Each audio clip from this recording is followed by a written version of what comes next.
Əli, çox uca olan, qovulmuş şeytandan Allaha sığınıram. Rəhman və Rəhim olan Allahın adı ilə.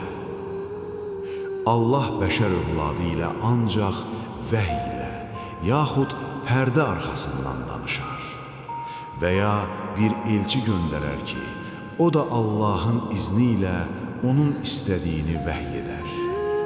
Həqiqətən, o ucadır, hikmət sahibidir. Bütün aləmləri yaradan, kainatın tək hakimi olan Allah ucadır. Göylərin, yerin və bu ikisinin arasında olanların yeganə sahibi odur. O, uca məqamların da sahibidir.